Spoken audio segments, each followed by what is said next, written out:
Ego is your greatest enemy, I think. And it is the one that really hinders all the wealth and beauty of your life. So if you could just see this ego, how it works, just you'll be enjoying it. It's a drama it plays. Alright? Let's have it. You can see the drama and then suddenly you will be amazed that you are not in it, you are watching it. When you are detached from your ego, you can see how it tries to entice you. And if you see around today, in these modern times, everybody is quite conscious of their ego, very conscious. And the way they are coming up in the newspapers or the way they are in some magazines, I'm quite amazed. I would feel shy to be there because it's so much of expression of your ego, nothing else. All kinds of things they start. They have competition of ego, lots of competition. Like they have a beauty competition, then they have another competition for Mr. You can say India, Mr. this thing, that. All these things actually give the person ego, and others also run after such competitions. They think, why am I not? I should be like that.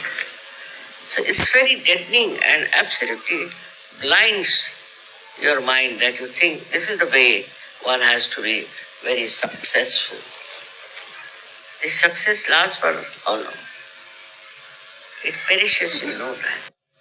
But success in Sahaja Yoga is what will last forever, and everybody will remember it. The one who has this kind of a humble nature will be remembered for generations.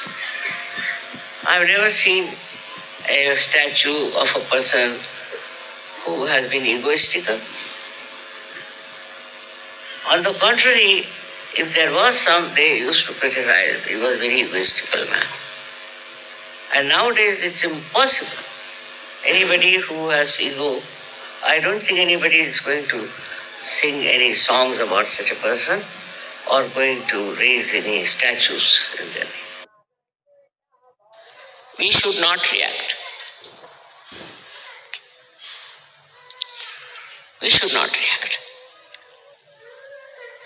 If you see something wrong, all right, you meditate on that. You meditate. If you find anything wrong happening, all right, meditate on that. If somebody is unkind to you, at that moment do not react. Afterwards, when that person is quieted, you tell him or tell her. Because at that time, when he's so volatile or she's volatile, if you tell, nothing will happen.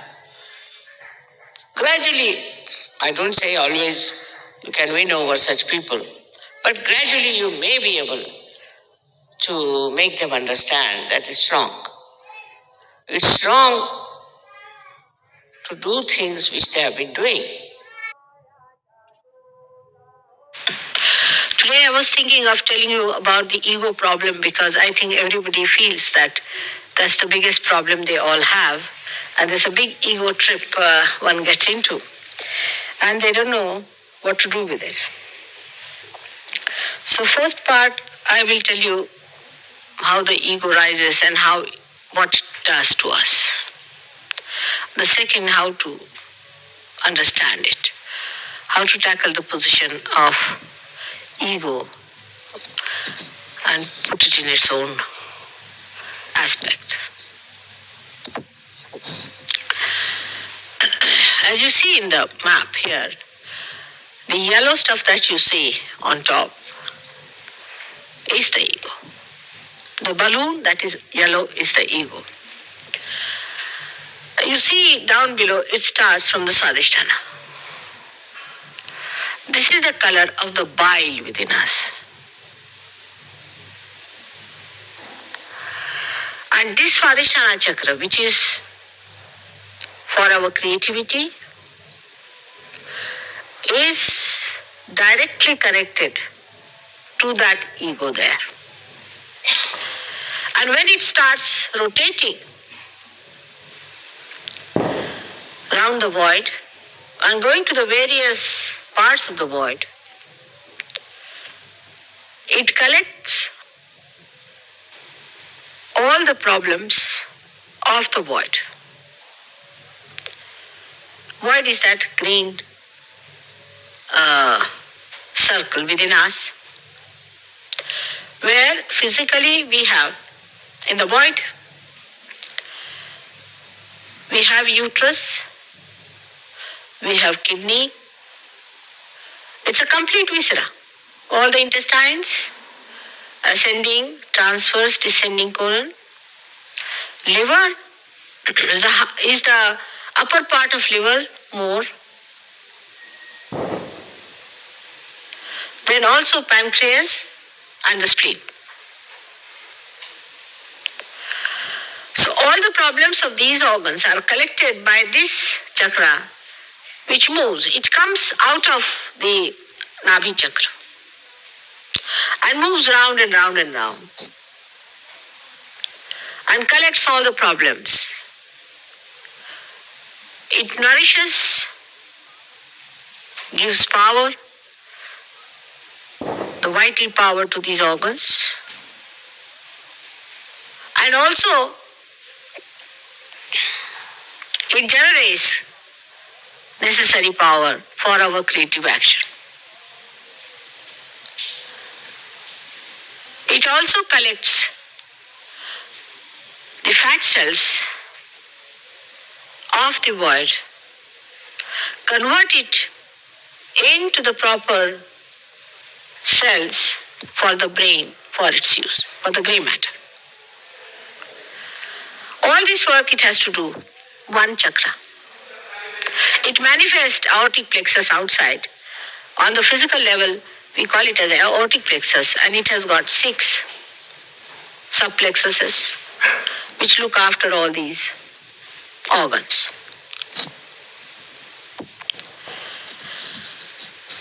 This is meant for our action. When we go into action, this chakra starts working. By the first power, which is on the left hand side, we desire.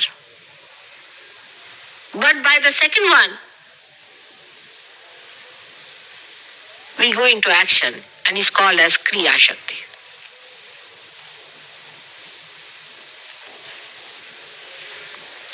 Now when this action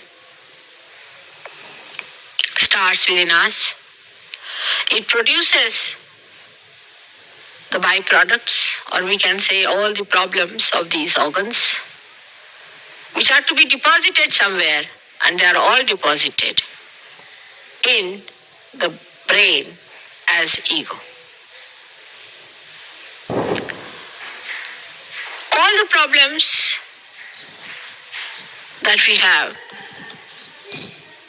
out of this creativity and the action of all these organs are to be counterbalanced. And as a counterbalance, the ego develops. For example, now I have to come to meet you all here. I had to get out of the house, I had to change, I had to drive, whatever it is. Then I came, I had to put in effort. I had to plan out how I'm going to talk to you. That I don't do normally, but I'm saying generally people do it. And I put in the effort to come in. Now how am I to justify this, all this effort? What is the satisfaction that one gets out of doing this effort, this kriya, this action? We go on doing some action, And why should we do it? After all, action means, any activity means exertion, moderation, problems. The best is to sit at home and do nothing of the kind. But we do not do that. We take up challenges. We rush up to it. All this we do with our Kriya Shakti, with our right action. Because we do action, we have to have a satisfaction about it. As a reaction to that, ego develops. If we do not have the ego, we would not do anything. It's a fact. But ego is the one that rationalizes all our madness, the rat race we are running into.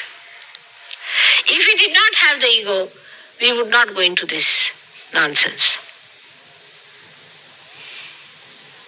The more we try to rationalize our activities, the more ego develops to satisfy. All right, very good, very good. Now you are a successful man. See, you are a very successful man. You have got this, you have got that. Lots of misunderstandings creep in when we pamper our ego like this. Or I should say that when we are satisfied with our ego, that we really get lost. We get identified with our ego and not with ourselves. So if you do some work very well, supposing you have, say, made a beautiful poetry, or say, not piece of poetry, but say you have made a very good painting, then you would like people to appreciate.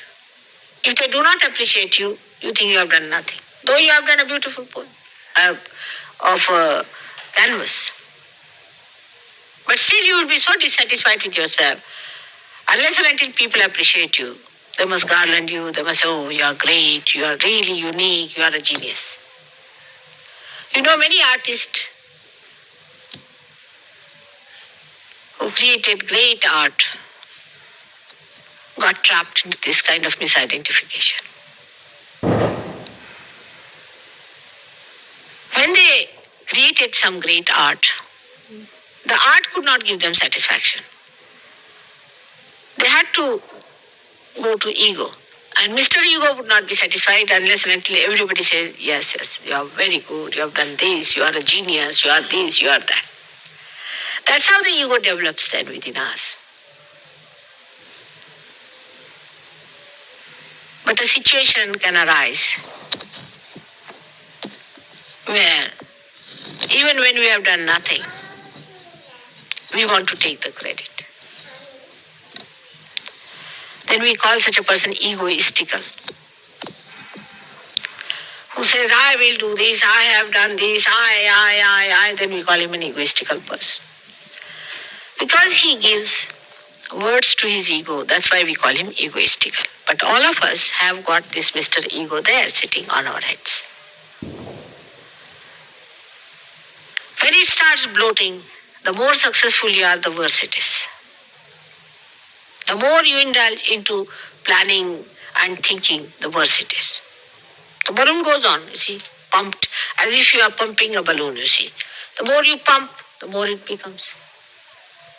And you can never realize that you are not that ego. Then you start feeling very nice about it. Because everybody says, oh, what a great man he is. The whole society develops on those lines. Now, how to overcome this ego? Because people start seeing gradually this. It happens. They start seeing Mr. Ego, oh, very great. This is coming up, giving me ideas, all right. You feel sometimes very depressed with the idea that this is Mr. Ego I was identified with. All right, you see your ego. Then when you see your ego, then what do you do with it? Or if somebody says, better watch your ego, then what happens? You start fighting it. You say, no, I will not say anything. I'll just keep quiet.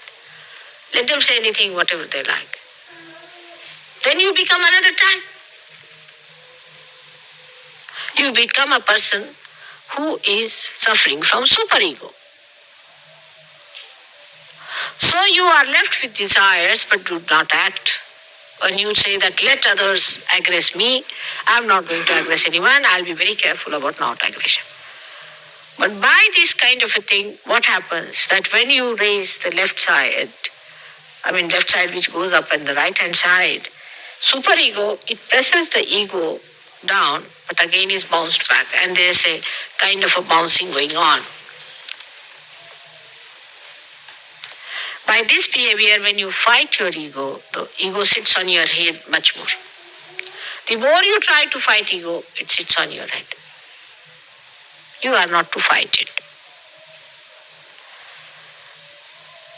Supposing you take a balloon and start hitting it, it will hit you back further.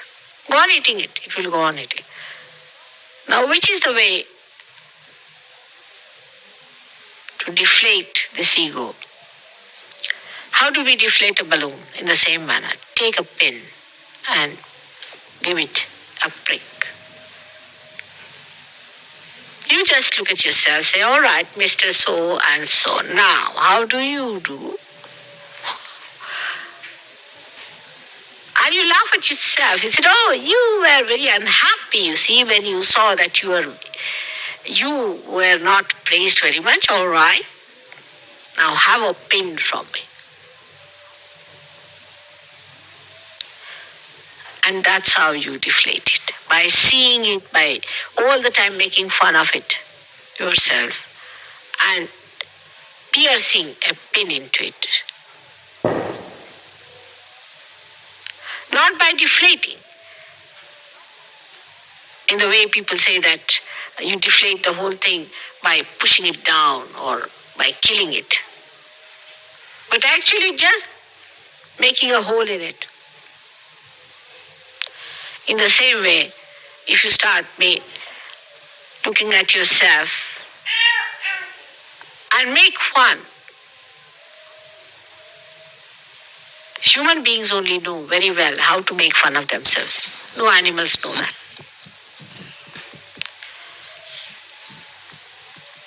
If you learn how to make fun of yourself, your ego will go down. So, we have only one choice left, is to be in the center, to watch your ego and superego. For all the Sahaja Yogis who are realized have to watch themselves, not others.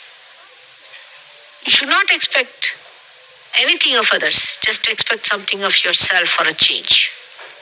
With ego you do that, expect something of the others. In superego you do for others, but in self-realization you emit yourself as joy, love and beauty. So if there is any reaction or if the Kundalini doesn't rise, there's nothing to feel bad or argue about it. By argument, if I could do, I would take you to courts and argue their things. But by argument, I cannot do it. You see, it has to happen in you. I'm anxious that it should happen. In the same way, you should be also anxious that it should happen to you. There cannot be argument about it, you see. It's happening. How can you argue about the sprouting of a seed? If it does not, you cannot argue with it. You see, it has to sprout. It's as simple as that. If it is not sprouting, there's something wrong. All right? So both the things, our ego and conditionings, are all the time acting outside. This reaction, which is built in within us, is just like bubbles in the ocean. And these bubbles keep us away from reality. These bubbles are of thoughts, and they just blast you all the time in your head, and you don't know why they are. When you depend on this artificial mind of yours, then you have no discretion as to understand what is good and what is bad. This mind is the one where all kinds of evil things start. All kinds of quarrels, fights, and possessiveness. Lastly, the war also comes there. It is in this mind only, which is nothing but a myth, all these concrete, destructive ideas somehow or other come up, and then they start growing and growing. Naturally, action as a reaction. This reaction itself is a wrong idea, and this reaction should be just dissolved into the feeling of pure love, the ocean of compassion. So, with the great feeling of love and compassion, we can do it. We all can do it and can work it out. It's the love. You are working for love. Such an ocean of love is within you. How can you do without? And this has to work out at every level, whether it is your family, whether it is your city, whether it is your country or the whole world. So the another thing is that when you are in that state of spirituality, then you are joy giving, you are peace giving, you are compassionate, and you love each other. All these problems of the ego just disappear.